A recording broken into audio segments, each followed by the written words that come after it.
Can you hear me now? I can't quite hear you. Have you got a mute on? I still can't hear you. Can you hear me now? I can hear you now. Perfect. Great. I like all the lights in the background. Very cool. Thank you. Thank you. It's part of it is my girlfriend did it, and part is me. Oh, brilliant. Fantastic. You got the old yin yang symbol back there. Love it. Yep. Helps keep things in balance. You'll notice you've got the Egyptian shirt on as well. This is actually I didn't put any special meaning on it. It was just something I was wearing. Oh, wonderful. Yeah, I've got Egyptian connections. So yeah, always interesting. How's your day been today? Oh, it's actually been really good because I was reflecting on a year full of work. Yes. And, in Russia, it's a work day, and I'm a journalist, and I saw my colleagues working on the internet, and I had to do just a little bit of things there, but I just said today I'm just relaxing and spending time for myself and for my girlfriend because she's been working all year too. So wonderful. So what do you tend to write about or speak about in terms of your journalism? For the last 15 years, I've been a science journalist. Oh, wow, fantastic. Oh, that's amazing.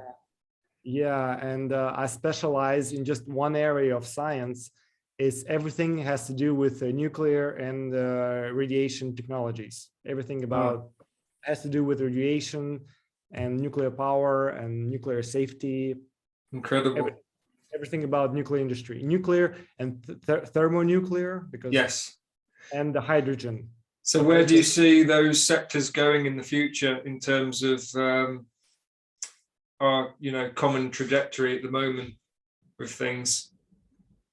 I see them playing an important part in the social development, because it's a fundamental industry that has like fundamental science under it, within it, inside of it.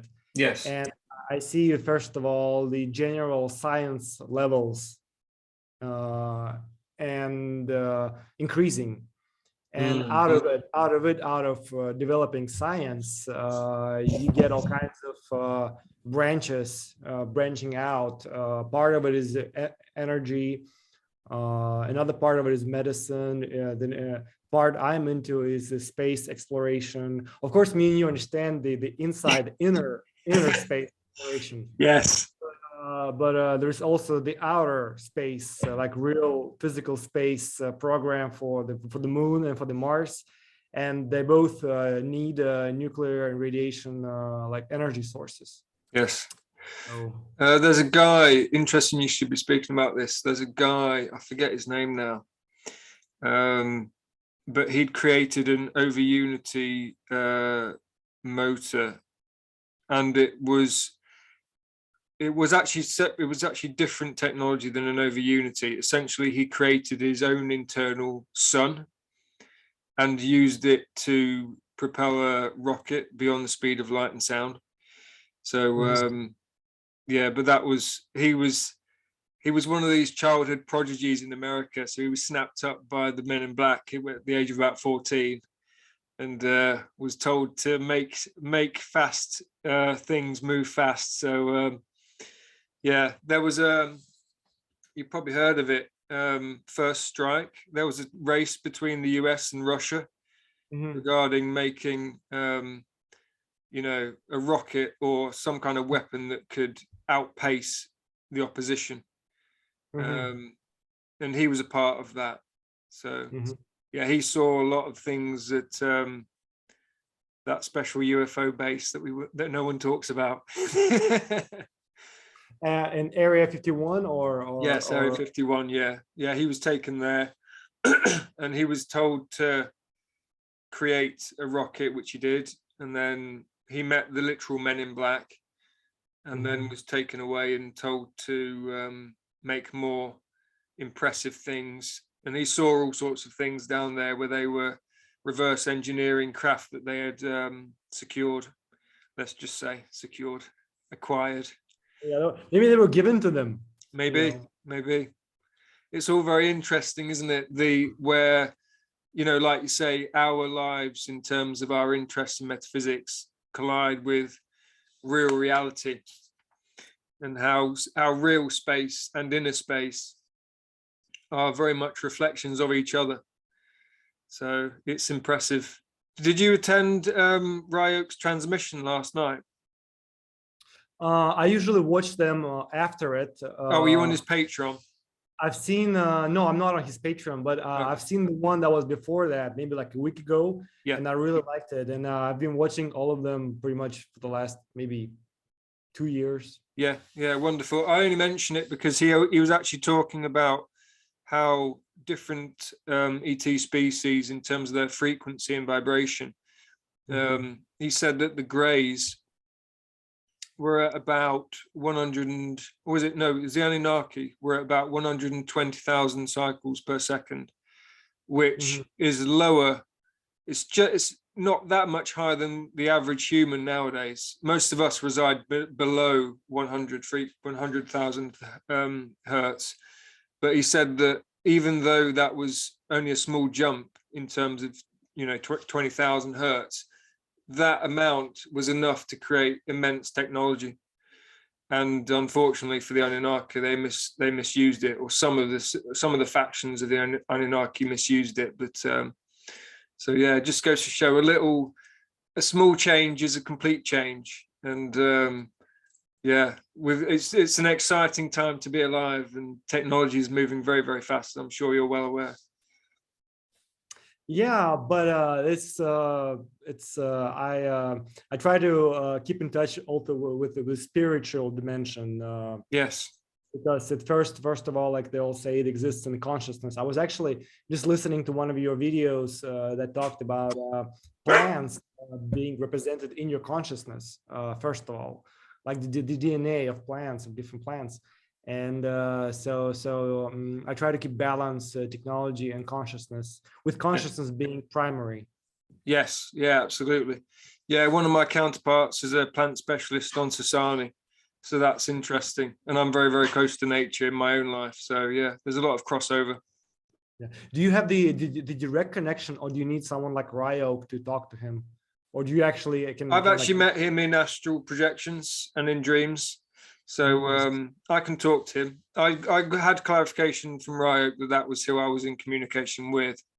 But yeah, like he suggested, a lot of the communications are best had intentionally and energetically rather than vocally. So thinking can often get in the way. But yeah, it's very interesting to be exploring all these different connections that I've got, and more beings are coming forward at this time for me personally. So it's cool. How about yourself? Have you made any, connections with your counterparts on any different planets, or?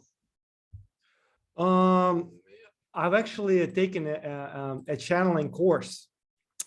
Oh wow! Taken a channeling course with Stephanie Light. Okay. You know her probably. She also channels a Sasani. She channels a lady from a Sasani. I think I've heard of her before. But as you know, I was learning to channel with Tyler. So yeah, cool. So, how's it going for you? So it was about maybe half a year ago, and we had maybe four meetings. It was a paid course. So that's where I actually met Ben, who's also in the group with us, with you. Oh wow! We were both participants of that channeling course, and so each night we had four weekends.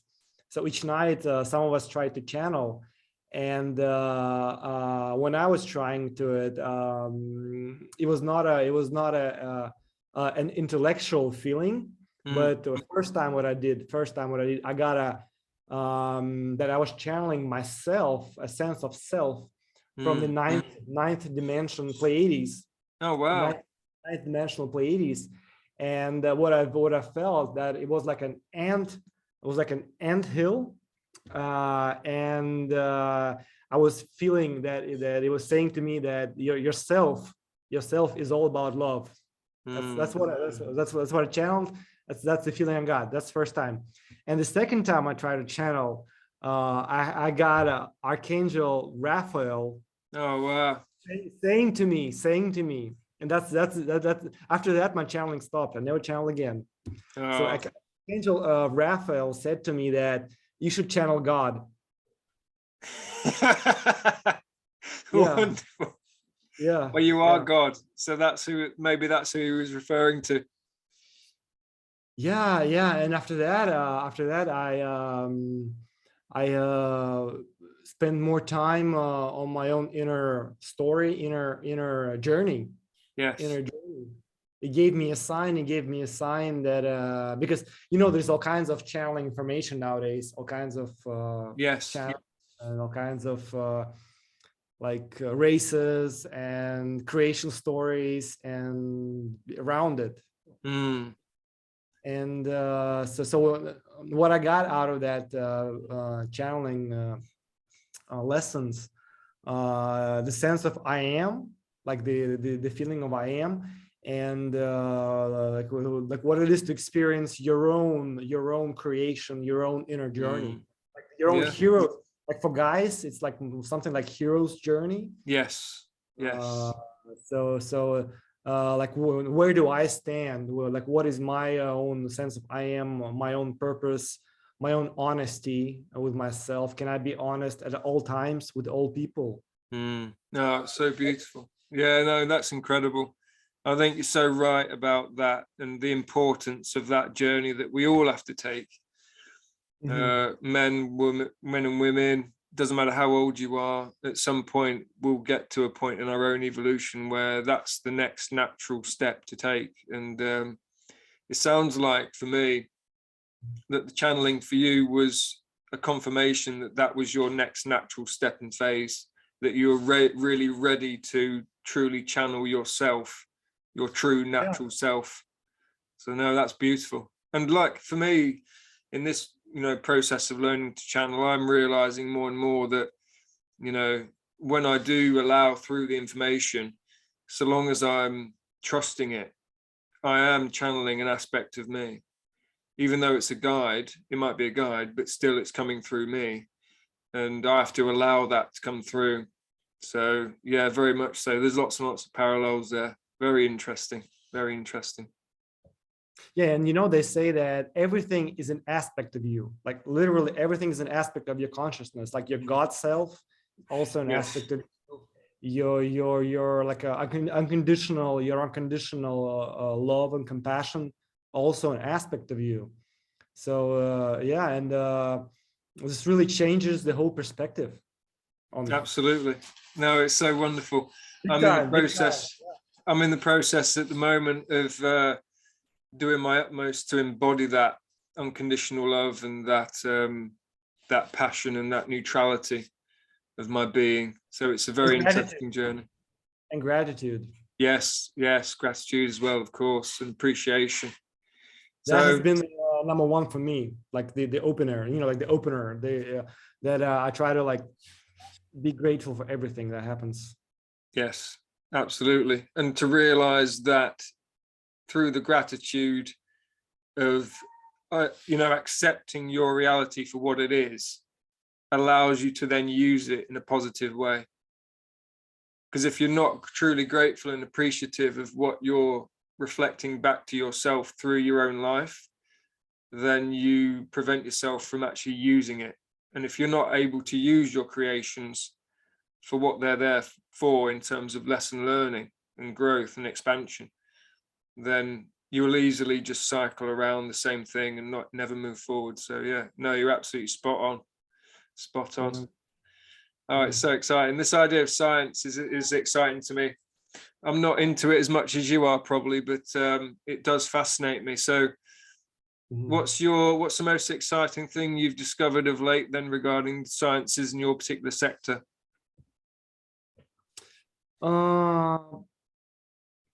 There are I look at it in terms of society, and I see a lot of people, and particularly men, Like, for example, let's take Russia. Yeah. A lot of men in Russia thinking that new technology, being up to par, being on the level with new technology, new phones, new computers, new power plants, new airplanes, that this new technology is the biggest idea in the world. That it's like the something like religion. Like so it's almost like a cult, almost, but they're overstepping the consciousness behind it. Well, you can't really blame them because they're trying to be a good, hardworking, like scientific, technological guys, men that through technology try to solve all the problems. Yes. And I see that it is a big part of society, that a big part of government, a big part of mainstream information is all centered about bringing new technology, better technology. You know, that it's all about technological innovation, about solving environmental problems through technology. I was just going to ask, what's the main emphasis on the use of these technologies in Russia at the moment, would you say?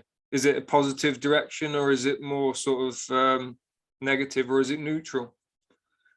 Well, first of all, I have to be, I can only be honest. I can only be honest. And to some of my Russian counterparts, because I have a private company and I do science journalism, nuclear science journalism for pay for business companies. Yeah. And I hope they don't see this.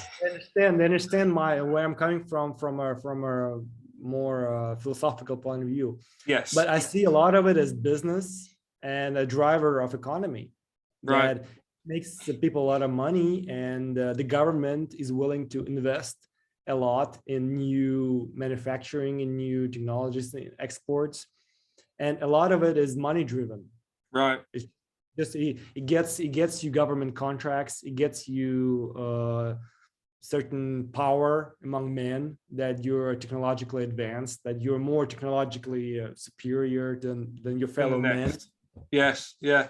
So really, I'm not saying all of society, but part of our society is like technocratic. Right. Yeah. So where I think that idea of competition between men around finances and technology is rife everywhere. It's not just in Russia. I think it's probably echoed in the UK, in countries throughout Europe and the US, no doubt. And yeah, it makes sense.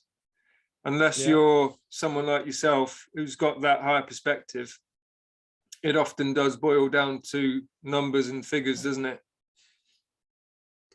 To a point, because but then you think, what about the rest of the people that are not technologically savvy? Yeah. That do not have the best smartphones, that do not have the best computers.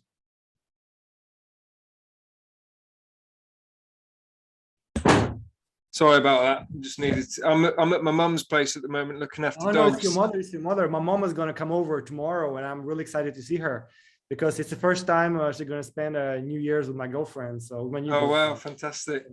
Yeah, I had to come over because my mum's got some dogs and one of them's not very well, so that's why I'm here. But yeah, the idea of competition.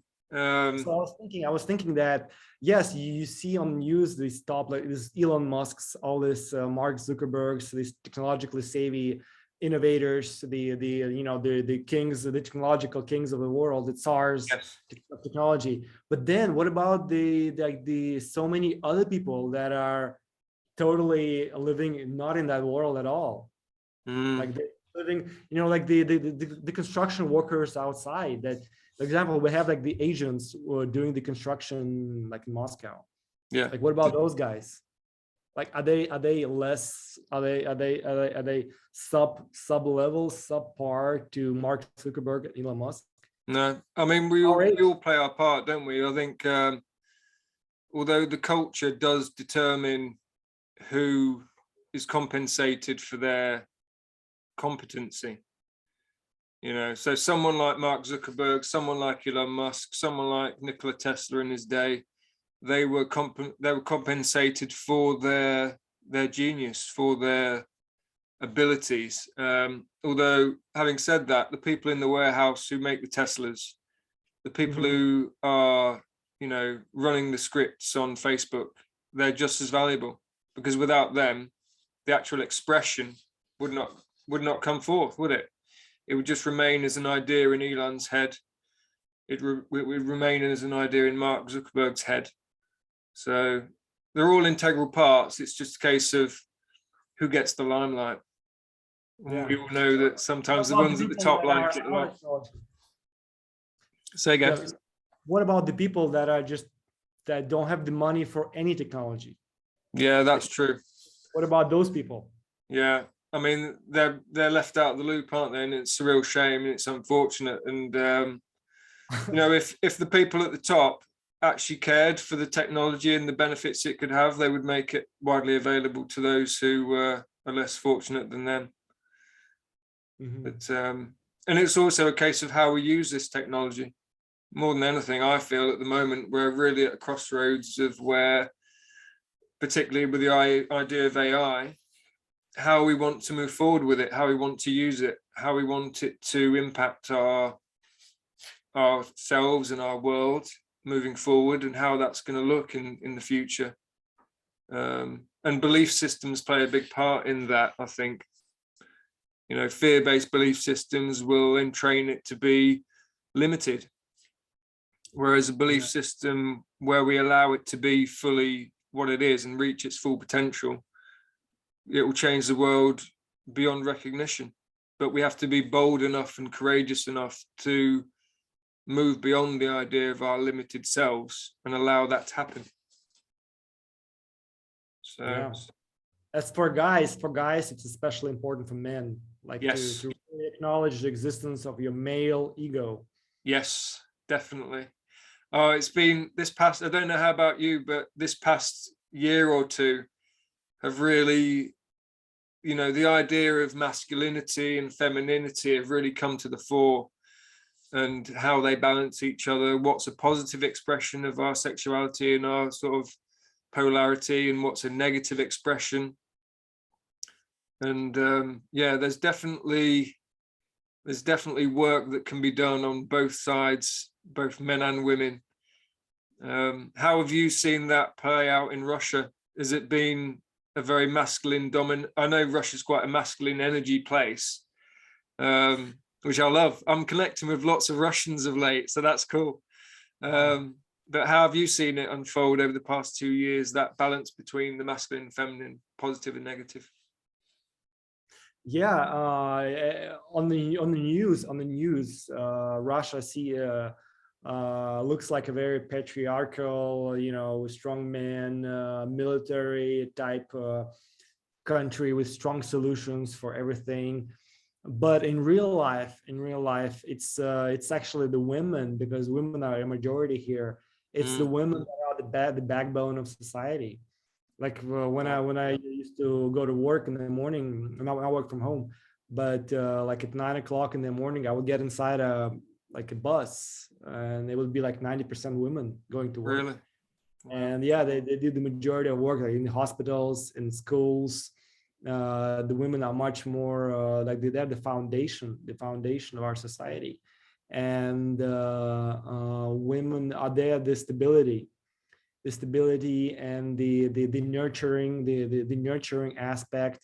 And because there are not too many well-grown, well-developed men in Russia. A lot of the men in Russia drink, or the age of death is very, like 50 years they live on average. And there's much more women. Women are much more competitive with each other. They're all great looking. They all take good care of themselves. They're all hardworking, because they know that, and a lot of them are single mothers, like my mother, who are always single mother family. Women understand in Russia that they're not protected by law, that they need to rely on themselves. So they're willing to really have children by themselves and much more powerful. So It's, Russian women are very strong. yeah, it's very interesting. The image that's portrayed of Russia to the rest of the world is very different, it seems, to the actuality and reality of it, which is a real shame. It's media, and media has its owners.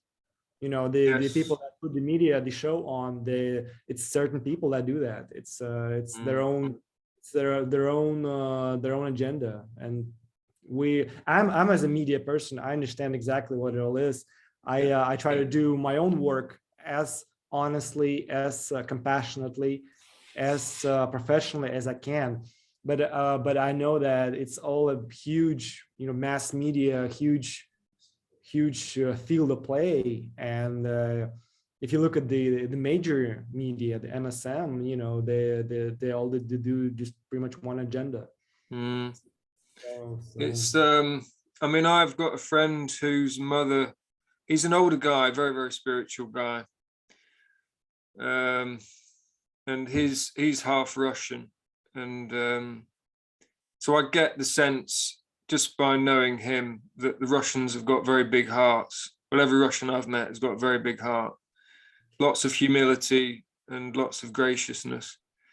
So, like you say, there's always an agenda somewhere when it comes to the media. Everybody, and this is probably a bit of a generalization, but everybody's got their own, they've got a certain idea of what sort of image they want to portray, either of themselves, their organization, their country, whatever. But yeah, in person, the people that I've met who are Russian, who have spent time in Russia, they say what you've just said, which is just an honesty about the Russians, a down to earthness about the Russians, and a humility, which I don't think there's many countries that I've been to or know people from who have got as much humility as the Russians, probably. And that's a very useful and very beneficial trait to have, I feel, particularly nowadays, humility. Oh yeah, I think it's actually my number one choice for quality to embody. And you can see it in people's, I can look at someone's face, like when I've seen pictures of you on Facebook, I just know that you're a humble guy. You can just see it. It's just written all over you. And nowadays, particularly with the internet and everybody trying to make an impression on people, humility has been underrated. And so when I see it, I really value it. So thank you for being so. Yeah. But then again, but then again, if you really want to get a message across, you have to put some power behind your action. Like put your words and your actions have to be powerful, because you have yesterday somehow watched Jim Carrey's or no, that was not Jim Carrey's, the guy that played the Matrix. Keanu Reeves. Keanu Reeves. He was talking about being a warrior or being a fighter or a lover, and they were discussing this actress was saying, oh, I'm a lover, and he was saying, no, I'm a warrior, because you have to fight for the values, for the love that you embody. You have to fight for it, because if you don't fight for your love, then what are you loving? And I think humility is within yourself, yes, but if you're trying to reach the society, I think you have to be on point, be clear-minded. Yes, yeah, definitely. Yeah, there's definitely a balance to be struck between knowing who you are and who you're not in that expression of humility, not over-egging who you are, not overemphasizing or exaggerating, but at the same time, like you say, sort of being willing to be bold enough to embody your humility in action and say, this is who I am. Not being afraid to be different. Yes. Yeah, definitely. Like Bashar said, we are actually meant to be different and to appreciate the differences, and that our race, the human race, is one of the most different races out there in the cosmos ever created, because a lot of the other races, they look the same. They don't really have that many differences, and we are very like even they even talk about our hair. that we have like a lot of hair and we're hairy beings, and the majority of star races are not. Hair is very rare. I mean, it's interesting, isn't it? Ryok mentioned, actually, was it? I can't remember whether it was Bashar or Ryok, but I heard one of them say that had the Anunnaki not adjusted our genetics, we would have turned out to be the Sasquatch. Because the Sasquatch nowadays are the beings who we would have been had we not been, adjusted and siphoned off into a different direction. So that's very interesting. So yeah, I know Russians have got a strong connection to the Sasquatch. I've heard lots of stories out of Russia about the Sasquatch. Yeah, the Yeti. Yeti. We have. I've actually in the 90s. There used to be these ufologists, old school ufologists back from the Soviet times, and like one of the bigger stories about the family of like Sasquatch Yeti in the Caucasus. Wow. Like who were like super talented, super healthy kids, like families living in the Caucasus Mountains. And nowadays, this ufology movement, a lot of it died out, but there was a big story about them living in the Caucasus Mountains, being connected with Sasquatch, like through the genetics. Yeah. It's I heard a story somewhere that there was an expedition. A young group of teenagers went out into the woods, into the mountains, looking for the Yeti, and the military found out that they were heading down there, so they didn't want the news to break. So basically, the military went out and the Dyatlov Pass. Yeah, The Dyatlov, yeah, the name yeah. about it. And I don't know, maybe you understand a bit more about it, but the story that they tried to suggest was that the Yeti killed all these teenagers. But I get the impression that maybe the military got in there first. I don't know. But again, with media, it's a bit murky and a bit grey at times, isn't it? Oh yeah, because a lot of it was manufactured on purpose. Because whatever you have put out there in open information field, it's already has the permission to be there by the controllers.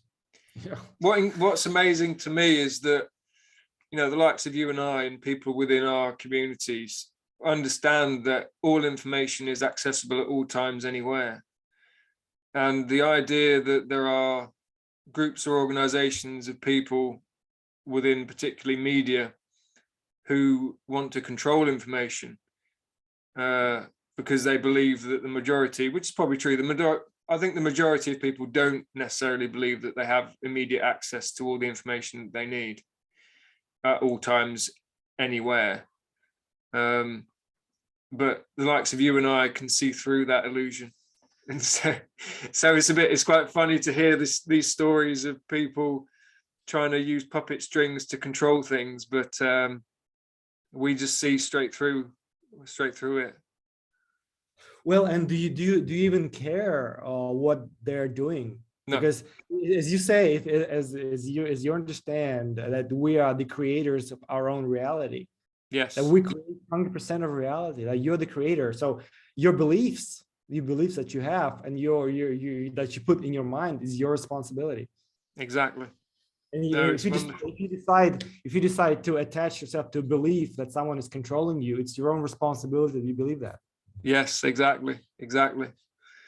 No, I mean, I don't tend to consume much news or media for that very reason. Nothing against your industry, but no, I understand, but it's I try to just feel genuine respect for everything, because like Bashar and Ryok says, everything is fundamentally neutral. Yes. And it's your beliefs that put the spin on it. Negative, positive, fear-based, love-based. Is basically you who are spinning it in one way or another. Absolutely. And I get the impression that 2022 is going to be a very crucial year in terms of neutrality and in terms of our ability to choose what we prefer. Because it's really the last year for us all to determine what side we're on, so to speak, side. what earth we're going to shift to as individuals and collectively. So yeah, and I'm exploring that through my own heart. That's the place where I'm exploring that from, that neutral center. So I'm blending lots of things about my own self, about my personality, about my life, in ways that I can then integrate and then create from, which is a very interesting journey. Yeah. And when you feel focus on your heart, do you feel that your mind, your brain, this ego monkey machine, you feel that it turns off? Yes. And that's part of the key, isn't it? It lets you feel. It lets you feel this moment right here and now. It actually lets you enjoy being in physical reality. Yes. It's the sense of stillness, silence, and spaciousness that you get from entering into that space within yourself is it's so beyond the physical mind. It's just like, well, it's a completely different dimension, and it's got so much potentiality that you realize when you do revisit that place, you wonder why you ever left it. So Oh yeah. I can only say that I'm a fan of this ancient, well, not ancient, recent Hindu Indian sage Ramana Maharshi. And there's a story about him and a young boy that came to him and was asking something about the mind, and he was saying that like if you put a hand over your eyes, what do you see? You just see your hand, and you don't see anything else. So it's some same thing with the mind. If you just focus attention just on your mind, all you see is your own mind, but you don't see anything else. It just covers up the reality, the neutral existence. Your mind covers it up pretty much. Absolutely. And like Bashar says, whatever you place your attention on is where your consciousness goes. And a part of what I do in order to get into that space of the heart is literally to imagine my consciousness descending into my heart center. And that was one of the practices that I do, that I put on the group discussion. But yeah, there's lots of different things, but I think, like you say, the first thing to do is to quiet the mind. Once you can quiet the mind, you can then start to move the consciousness further down. And there's different ways you can do that: visualization, toning, and all that sort of stuff. But yeah, the goal is the heart. Yeah. The goal is love, as they say. You have an amazing video with Ryok about the heart being the key. I actually even put it on my channel too. Oh, awesome. Brilliant. Thank you so much. I put the source, the link to your name and your website and channel. Wonderful. Oh, that's so kind of you. I just saw this video. Actually, I saw it maybe like 2 weeks ago when you put it on the group. That it's such a, and the moment you asked, like, what is the most valuable, the most powerful thing you can do, and he said your heart 3 times. Yes. Yeah.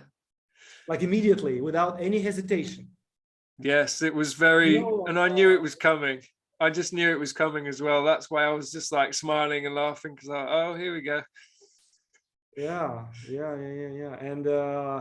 And like for me, this has been my number one discovery this year, to being heart oriented. And when they say that the majority, pretty much all of those ET beings, they are all heart oriented. Yes. How about that?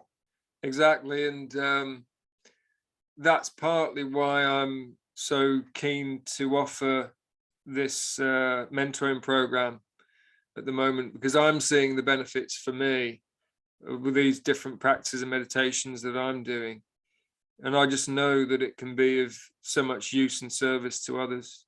And I see the significance for the next year. The next year is so, I mean, the number 6 is related to the heart. And that's what 2022 boils down to. Neutrality, heart-centeredness, unconditional love, freedom to choose, validating both positive and negative. And yeah, it's just so many synchronicities, so many correspondences, that it's an obvious step for everyone to consider. It's not necessarily for everyone, but I'm excited to explore that for myself personally in my own life, and for anybody who's interested, to explore it with them as well.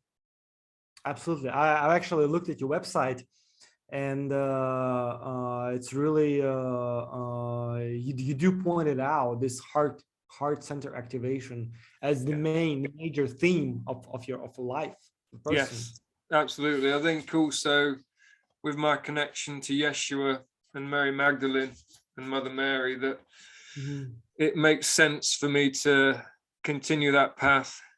It would seem like a bit of a waste of me to, not that my other family members who don't explore these sorts of things are wasting their time, they're not. But I'm aware of I've always been aware that I've been related to Yeshua.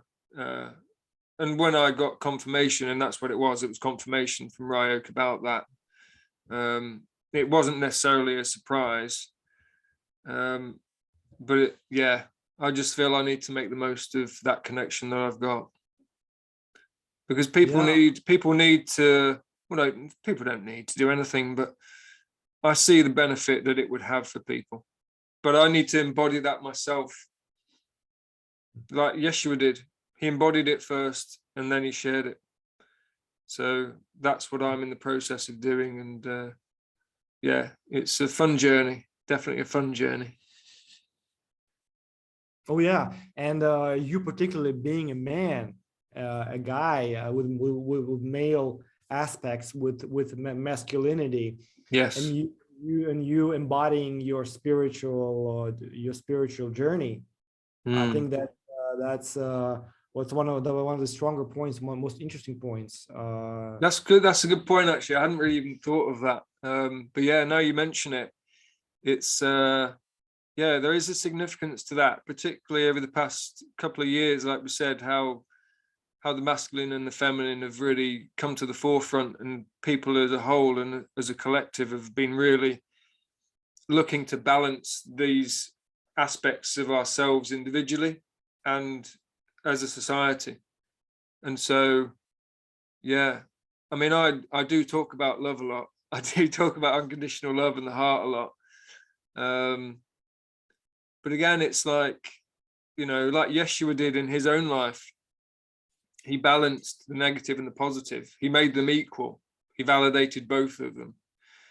He validated the feminine and the masculine within himself, combined it, and made an eternal light body. And he continues to reside in that light body he created in his lifetime. And that's another thing that I'm in the process of learning. But obviously there's a sequence to these things. For me, it's heart activation first, Christ embodiment second, and then various different spiritual skills, including the creation of an eternal immortal light body, so that I can then continue to be of service in a similar way as my ancestors had been. So I'm exploring a lot. Maybe I'm exploring too much, but it's all good fun. No, you gotta dive deep. Yes, that's all I know how to do, Pavel. Well, you gotta see how deep they say how deep the rabbit hole goes. Yeah, well, it's infinite, isn't it? That's why I put on earlier on today. I put a post on about grounding and earthing and the importance of it, because when you are doing so much spiritual work, to be able to use all the energies and high frequencies that you're encountering, and to be able to integrate them and allow yourself to transform through those processes, earthing and grounding is so crucial. So to keep my wits about me and my feet on the ground is very, very important at this time, because I could so easily get carried away. So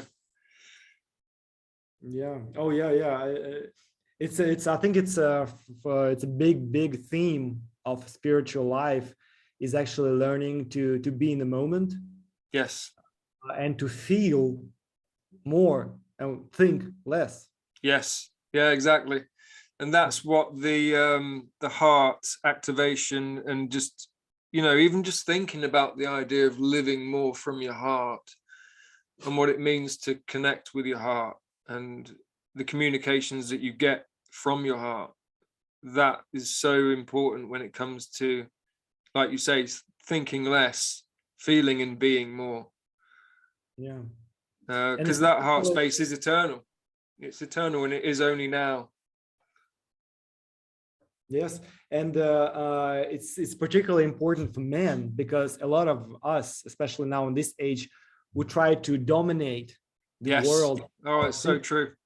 With our brain, we think that our logical, directed, straight down approach to solving life's issues will bring us somewhere, and that is for guys, because that big illusion. Like, for example, Yes. for women, they have like other issues. For example, being someone only through a guy or through family. Like example, for a lot of girls our age in Russia, they want to have children, and it's very difficult because so many issues, and they're trying to find a guy to become their father, a good husband. Yeah. And they just stress their minds, trying to find someone to have children with, and they just go crazy. It's like, because they feel as a woman, it's a big illusion that's how they value themselves.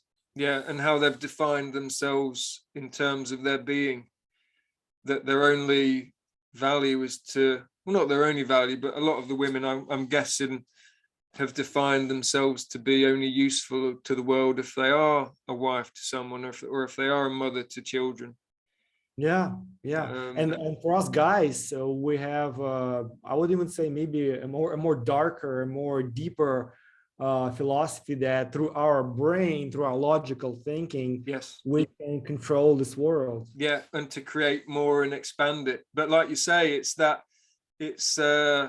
catch-22, or it's a paradox, in that the more you rely on your physical mind, ironically, you get to a point where it's capped, and you cannot go beyond that cap.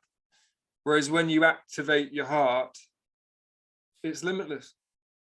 And that's where all of the people like Nikola Tesla and all these massive inventors, they got their inventions and their ideas and discoveries not from the intellect, but from their imagination, from their dreams, from the astral realms, through their heart. I would say through feeling. Yes. Yeah, absolutely. Intuition, your intuitive self. Yeah, I think, like you say, men nowadays, and for many centuries and decades, have been taught that, to feel things and to be connected to your emotional side and your intuition and your imagination is weak, but it's not. It's not. Yeah, absolutely. It's such a sense of relief. Yeah, relief. It's I've being in the UK, you get exposed to lots of different cultures, people from all over the world, and I've worked with Polish people, I've worked with Russian people, and but so you get that Eastern Bloc sort of mentality, and I get the sense that at times the men from Eastern Europe, they're seen as the hardest men in Europe, the most manly men in Europe. So I guess that in Russia, that sort of mentality of logic and reason over heartfelt emotion is quite strong.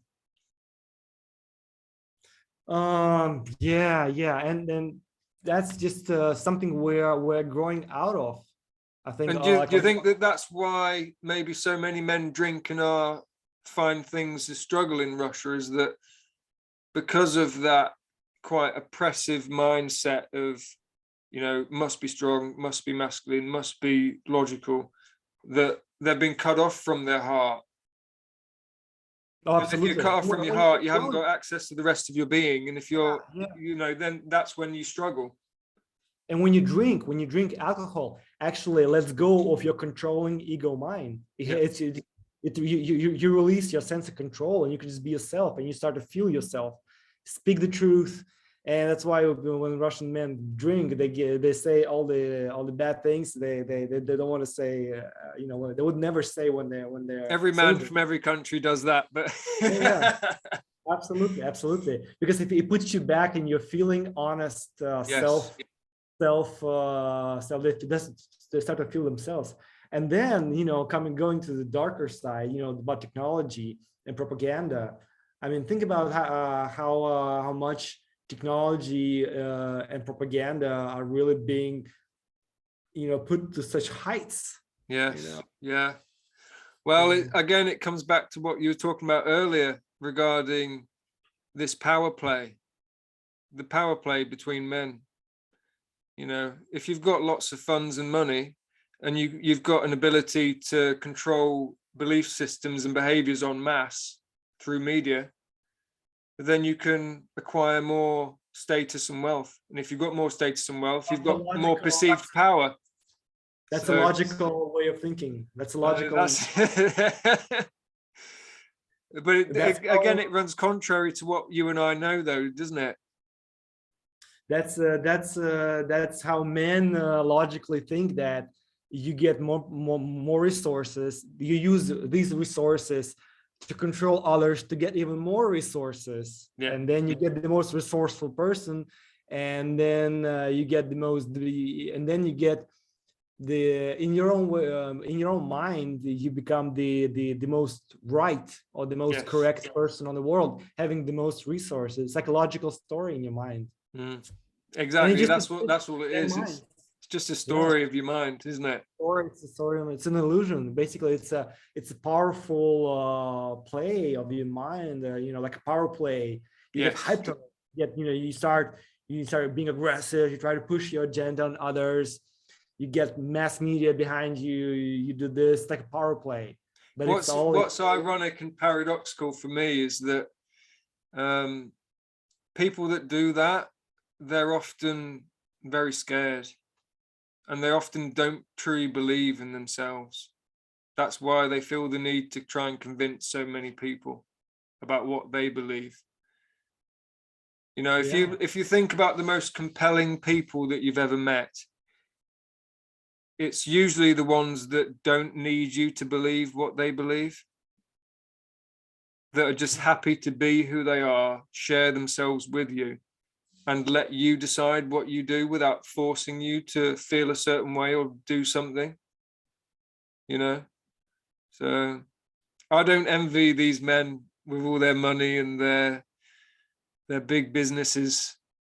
I feel a bit sorry for them, to be honest. Well, they're getting their experience on Earth. Yes. I mean, there's no even point in judging them.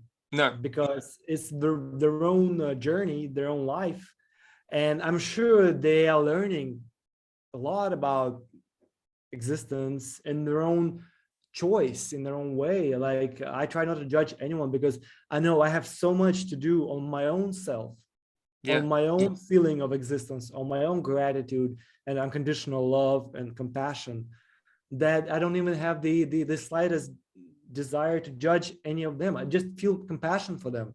Yes. And be of assistance, of grace and graceful assistance, because I know how life can be hard, and I know how beliefs can be mind controlling, how strong they can be. Beliefs, especially for guys, like they believe that your country is better than some other country. I mean, how strong of a belief? I mean, you had Nazi. I mean, look at Great Britain, my own country as well. Look at all the countries we invaded. All because we thought we were great. It's in our name, Great Britain. That's pretty arrogant. But we look at it from 21st century, from the grace of our cozy internet, savvy technology, websites, Zoom, mass media, telecommunications. We judge those guys, but for those guys, like in Great Britain, like in the 17th or 18th century, for like the lords and the pages and the servants, that was part of their cultural inherent beliefs, value systems. Yes, exactly. It's a completely different world. And someone from the future might be looking at us and thinking, look at those guys judging. Look at Bashar and Ryok looking at us now. Yeah. No, you're so right. It's all relative, isn't it? You know, back in the early 1600s, it was a completely different world to what it is Yeah, now, and in 400 years time it will be a completely different earth that we're on, and it will be completely different, and it will seem completely different, and we'll have completely different beliefs and priorities and values. And yeah, no, it's fascinating, isn't it? It's I tell you what, it's a wonderful time to be alive on this earth at the it moment. is. That's for It is, sure. and the availability, and the appearance of this channeling phenomena, Yes. because I can say that when I got back to Russia, maybe in 2004, I got into this whole conspiracy thing after the 9/11, maybe for 10 years, a lot of it. And back in the I started listening to channeling maybe the last 3 4 years only. I didn't even know it Really? existed. Oh wow. Maybe like 5 years, 4 3 4 5 years, no longer than that. I didn't even Wow. know channeling existed before that. I heard about the mediums, and that the mediums would try to become in contact with spirit world, but that's all I saw. I only discovered like Bashar, pretty much the main star of channeling, 4 years ago. And Wow. before that, for 10 years, I was like into conspiracy type stuff. Well, you're out of it now. You've seen the Yeah, light. but yeah, to a point, there is still some conspiracy trail lines. I'm trying to maybe That's all right. some Well, little bit here and there. Yeah. that's all right. It's nice to know that you've got the choice to go back if you want to. Yeah. But this experience of you listening to someone channeling, for example, source energy, or Mm, God consciousness, or the prime creator. I mean, I could not even fathom that just no, existing, a human being channeling prime creator or source. I think I'd blow up. Yeah. I think I'd evaporate. Well, no. Why would you? Because like they say that the creator, the prime creator, the source has only unconditional love for all of us. Well, that's true. Yeah. I mean, What is the actual? the first time I had a genuine sense of, since my childhood, about, let me just say, maybe 6 or 7 years ago, uh, I was listening to a lot of channeled content from Bashar and Alan, and I had an experience one night where I was just completely overwhelmed with unconditional love, and yeah, I literally felt like I was going to burst. With So goodness, with in a goodness. good way, in a good way. But yeah, it was as you would expect, very intense, and yeah, you don't forget those sorts of experiences. Yeah. And can you imagine that, for example, the religious people 100 years ago, 500 years ago, 1,000 years ago, they would go in this religious ecstatic prayers, feeling, Yes. and they knew nothing about channeling. They knew No. nothing about direct connection with the creator. Mm. Can you imagine? Like, well, I'm not talking about the religious wars and everything. I'm talking the good aspect of religion and Yeah. prayer, and the humility, and the monasteries, for example, the European, the European Catholic prayers, the whole religious good thing, the good sides of it. Yeah. How big of it was such a big deal for people to be God conscious, to God, with God, with reverence. Yes. They had no idea that they have it inside them, Mm. like the creator. It's inside of them. It's like they are literally the creator. It's But it's there would be it's incredible, reverence to the isn't it? I creator. think at times we sort of give ourselves excuses or reasons, or like Bashar would say, permission slips to allow ourselves to feel a certain way. And I guess that was just at that point in time the way that they gave themselves to have that connection that they felt they maybe didn't have. or they didn't know they were at that time. And that's another thing I admire about the Russians, is their devotion. The Russian Orthodox Church, I've experienced it before in the UK, and there's definitely a sense of purity and devotion within the Russian heart and soul about that. That's for sure. Seriousness, guys. Yes. Very Oh, serious yes. about. Very, very committed, very serious and devout. Definitely. Yeah. And powerful. You know, the way the Russians deal with their own religion is, it's far more intimate and personal, and, like you say, serious than a lot of other cultures. And I admire that. But there is a darker aspect to it. It's called fatalism. Fatalism. Fatalism. Yeah. They believe that everything is fatal, and I've seen that aspect. I've seen it in my friend, actually. And that is, like you say, that's one thing that I wouldn't necessarily agree with, or suggest anybody goes to that extent with. But yeah, like you say, there is a risk that if you take things that seriously, that you run the risk of feeling that things are fatal and things are very black and white almost. Because in short, I'll tell you a story. In short, my friend's wife at the time, he was getting involved in YouTube and stuff, not of his own volition, but someone suggested that it would be useful for people to hear his message and hear about his life and his story. And his wife was extremely devout Russian Orthodox Christian, and she literally believed he was going to go to hell. So she divorced him, and she went and left and moved to a monastery. So yeah, I completely understand the commitment and devotion and seriousness that the Russians approach their personal connection with God and creation, or all that is, whatever you want to call it. But yeah, like you say, there's a fine line between having a relationship and having it be a healthy one versus having it be one where you can spiral down into something quite negative. Yeah, I agree. And before we finish, I want to applaud your effort on your website and your mission and the message you're putting with your open work regarding your offering counseling, offering services.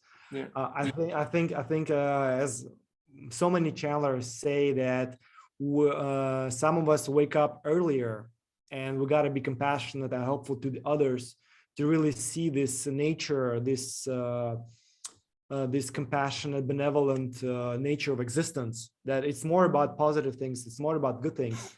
And with discipline and taking control through opening your heart, that you can really change your life. Because I just feel your mind can make your life so miserable nowadays. Even your money would not help you. Money solves money problems. That's what I say. No, exactly. I'd rather have money than not have money. Yes, exactly. Yeah, obviously, but there gets to a point where, and thank you so much for your kind words regarding my website and all that I'm doing. It's as I always say to people, it's a joy and a pleasure for me to share these things, and I wouldn't do it if I wasn't excited about it. So, and if, like you say, if I can help people, even if it's just through a video, then why ever not? So and even if people didn't like what I was doing, I'd probably do it anyway. So. But it's your mind thinking whether they like it or not. You never know. No, exactly. You're being your true self. You're being your true self. You're doing something passionate. Yes. And like Bashar said, we should not be putting any conditions to our passion, any expected results. Yes. Yeah, I mean, to be honest, all the videos that have come up, and I've created all these videos, I did them primarily for myself initially, just so that I could access aspects of my private sessions with Ryo, can just quickly go to the bit what I need to get to remind myself, rather than going through a whole hour-long session. So, I mean, I just thought, well, if I'm getting benefit from this, then I'm sure other people probably would. So I just thought, well, I'll put them out, and so people can just go straight to, oh, I need to be reminded about the heart, or I need to be reminded about taking action without insistence. And, oh, there it is, just a short minute or two video just to remind people. So, yeah, I mean, it's a joy and it's a pleasure, and I'm enjoying connecting with lots of people like yourself, Pavel, and it's wonderful to connect and to learn about people's different journeys and share and explore. And so it's been a great time for me, and I can only see things getting even more fun. You're just starting. Yes, absolutely. And I sense that next year is going to be, well, I sense that it's going to be a very special year for all of us, particularly people like you and I in the circles that we frequent and run in. And yeah, I just think it's going to be an explosion of joy and support and goodwill. And so, yeah, it's wonderful. I appreciate the fact that you like my website. All the videos, all the images on there, I took myself on my travels. I was traveling through Europe just before the first lockdown at the end of 2019. And I was just taking pictures that looked good to me. And I just thought, I'll just put these on my website. So yeah, all of it's my work. And that was a joy to do as well. That was fun process. I'd never created a website before, and it's been fun creating that. Oh yeah, it's your expression. It's your expression. Like Bashar in one of his videos, he talks about the 7 levels of expression, and the 6th and 7th, like the first, all the needs, pretty much needs. Like the first 5 are like air, water, sleep, imagination, dreaming, shelter. Shelter is the 5th one, and the 6th one is relationships. Yes, that we need relationships. And then the last one is expression. Yes, creative expression. Yeah, so you're expressing yourself with your own authentic life. Yes, I do my best to. I definitely do my best. I don't always succeed, but I do my best. And you're just starting. No point in judging, because we're our own masters, and we are our own creating our own beliefs and our own standards. We're pretty much creating our own stories and our own levels of mastery, whatever you can allow yourself to be. I can say when you have to like be courageous about it. Yes, I mean, looking back at the past, I can only say these words. I can only say you got to be courageous. Yes, that's what I've found out, definitely, particularly over the last few months. You know, I've been in a process of allowing myself to express more of myself openly with the world. And over the past few months, you've probably noticed, as I'm sure you have, more videos coming out. And it's like you say, it's just the beginning. And there'll be more videos of me channeling, along with me just living my life. And so it's all a process, it's all a journey. And I'm just grateful that people like you have taken interest and have come along for the ride, because it's a roller coaster, that's for sure. Oh yeah.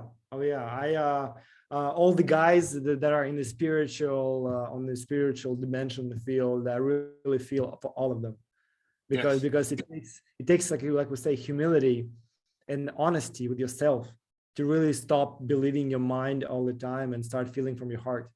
Really encourage honesty, humility. It definitely takes courage to enter into that space. If you're not used to it, it can be quite scary, as particularly as men, like you say, because we're being taught to believe that entering into the heart is weak. Entering into the heart is not manly. It's not masculine. And what I'm realizing is in my journey is that it's quite the opposite. It's quite the opposite. That it's very courageous and it's very expansive and it's galvanizing. It's strengthening. That's what I'm realizing. Human. Yes. Yeah, absolutely. Like it's something that I think we're meant to do as humans. To discover that your mind can be your biggest possessor. Yes. And it can be your biggest freer. If you use it right, it's like a tool.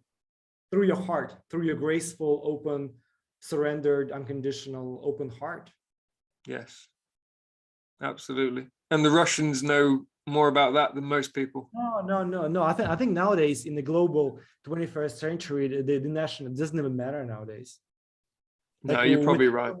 With everyone getting internet, with everyone getting smartphones, pretty much anyone can access any kind of information. So it's really all about your own self and making choices.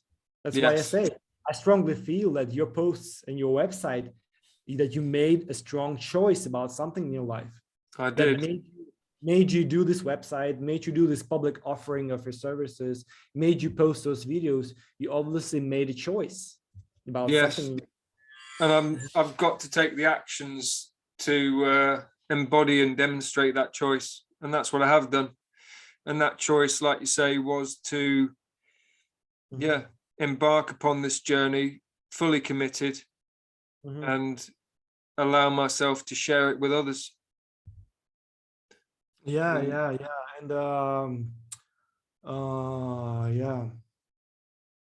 I'm just, like I say, I'm just grateful that people are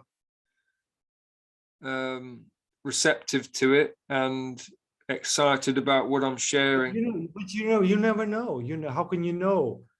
You know that only with your sense of feeling, with your passionate higher self, that you're doing the right thing. Yes, exactly. You never know. Because if you're even expecting positive outcome of your efforts, it's still you're waiting for the outside to change, and then you change yourself. I think you should change yourself first. Yes. Reflect, shift your own self and not wait for the outside. You might get tons of appreciation. You might get tons of negative. It should be both positive and negative feedback. Should not matter to you. No, it doesn't. And that's why I've been enjoying it so much, I think, because when I have made public posts, when I've created the group, when I've done my website, I did it because I was excited. Yeah. Because not because I wanted anything in return. Yeah, first and foremost, it's your own passion, your own sense of discernment, sense of doing the thing you want to do, the right thing. It's your own beliefs, first and foremost. It doesn't matter really to me what the reflection is. No. Obviously, I would prefer it to have a positive impact on people, which I think it is doing. However, I'm not doing it for that. You're putting expectations on your work. Bashar said no expectations. No insistence on the outcome. It's so true. It's so true. The reason I tell you about this, because I work in media. I have my own website, big editor-in-chief founder of a big scientific website about nuclear energy. And I have to deal with this thing every day. I'm waiting for a response from my audience to tell me how good job I'm doing. And I have to say, I also making a choice about it to not be so dependent on those likes and reposts and the views, because I have the metrics. I see how many people will look at my posts and my media and my mass media. And which in my logical way of thinking depends, my revenue, my income depends on this, how many views I get on YouTube and everything. And this logical machine says you should do better, so you get more views. And it's so then I remember Bashar that no insistence on your outcome, just do it from your heart, from your passion. You're absolutely right. It needs to be unconditional, doesn't it? You just need to be doing it for the sake of doing it, and just put it out there and get on with your day. Yeah, because you never know. Maybe your higher self wants you to have, for example, 5 years of being unknown, of being totally Yes. nobody. Yeah. You being a nobody, like no one likes you. Like no one gives you to your super high spiritual posts. No one gives you a single like. Yeah. But your higher self is designing the situation for your physical incarnation. Yeah. So you There's actually, always a lesson, isn't there? yeah. You're definitely right. You're absolutely spot on. I think, to be honest, I think I'm quite good at just putting it out there and letting it do what it needs to do. But yeah, I could be better. I could be better. Yeah. Having no Don't be, insistence at all. don't be too hard on yourself. Don't be too hard on yourself. No. Because I've been a mass media journalist, not just a YouTube or Facebook. And like my website is indexed as a mass media. I have the official registration in Russian Wow. law as a mass media. I'm officially paying taxes and everything as a mass media channel. Wow. Wow. Owner of official mass media, and I've been for 15 years. And I felt this thing of trying to be popular and trying to fight for attention very hard on myself, and it's exhausting. So do you feel like, you mentioned earlier that you've been discovering the importance of your heart in your journey at this time? Do you feel like that's been of benefit to you in really managing your expectations? Number one thing, the most important thing. Yeah. Because I notice myself when I'm put under stress, under difficult situations, especially by working in the nuclear industry. It's all government, military controlled, and people try to push their version of reality on me, trying to be man and dominating on me. And I just noticed my own reflections, how, like, with my first response is to start fighting, or to start getting fear, or get oh my god, what's going to happen, everything is ruined, my first fear-based response to it. And I started to analyze, like, where did this fear, why am I so fearful of everything, of so afraid of this older man, or so afraid of this men who are rich, or who are with power in society, on government or whatever? Why am I so afraid of them? So this knee-jerk reaction that I have to immediately be submissive to authority, or to older people, or to think that something is wrong with me, that I'm always the guilty one, that I did something wrong. And I really had to be honest with myself, really see that it's this lack of self-esteem, and lack of self-confidence, and lack of self-respect, and lack of they know better and I'm nobody. And since I just growing up with this, because I'm from a very poor family, and I was always felt that they know better, and I just should serve them, and whatever they decide, if they decide my fate, I should just unconditionally accept them. I was giving the outside reflection of my own fears authority over me. Power. I was giving everyone, my girlfriend, everyone, my family, everyone, I'm giving them power over me. And only through honesty, and saying that this is my own reaction to these things. This is how I react. They're not to blame. They're just reflections of my beliefs that I have in me. Yeah. Like they're neutral. Everything is happening on is fundamentally neutral.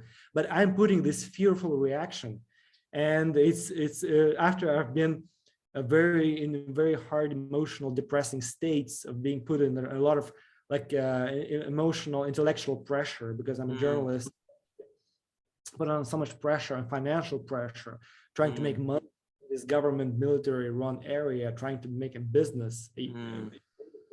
Very difficult, because those guys are very pushy, very mentally pushing on you. Yeah. And I was starting to question my heart. So why am I so unhappy? Because in my reactions, I was giving them power over me. And I was blaming them for being them in my own version of reality. But this is my version of reality, that they are so strong.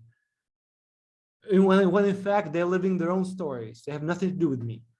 Yeah, exactly. I think, like you say, where you place your power, who you give your power to, is And so can you be so honest as important. well It's so with important yourself? that we maintain our own power rather than give it away to people. Honesty. You have to be honest that you're the one creating your reality, and your beliefs create your reality. And if you're unhappy, it's because in your belief system, those people are making you unhappy. But it's only in your story, and you created the story. That these other people are pushing you down. That it's your like your sense of guilt, your sense of unworthiness. And being in Russia, this is very typical. Like for the West, it's like here people are very humiliated by their low self-esteem and low sense of worthiness. And I literally had to be honest with myself, say that those situations are a lesson for me. And then it comes down to the heart.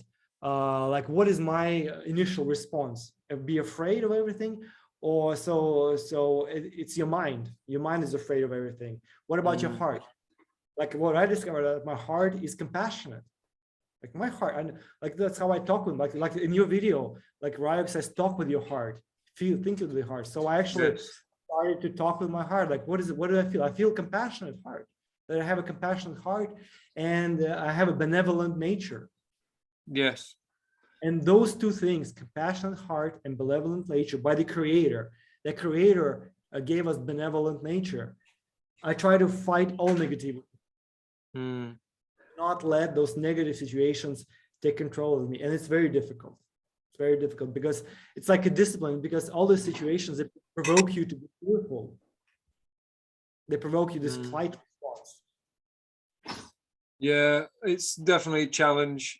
I think, like you say, your situation with regards to the sector you're in and the sorts of people that, you know, you sort of take calls and shots from. I can't imagine the sort of pressure you must be under. It's, actually, turn it around. I actually, like love your oppressors. Actually, now I realize they're not my oppressors. They're all good people, and it's my beliefs I put on them.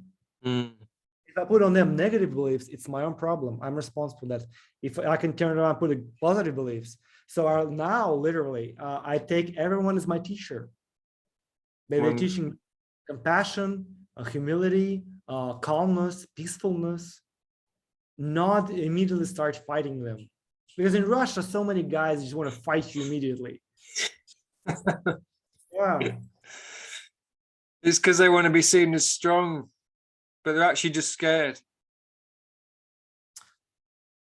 But what's so strong in trying to kill another human being? Well, that's what I'm saying. It's not strong. It's just it's actually aggression and anger are strong demonstrations of fear and weakness, because you want to enforce and impose your reality on someone else, because you do not believe that you have the power to create what you prefer without forcing someone, without controlling someone. Oh yeah. So that's why I say it's fear and it's weak to be like that. And can you imagine the things people do out of these beliefs? How far they're willing to go to impose their... Yeah, my ancestor Yeshua found out firsthand. well, it's but we can only speak from our own existence. That's true. Our own experience. That's true. It's just one example about how far people can go. You just look at Nazi Germany and places like that.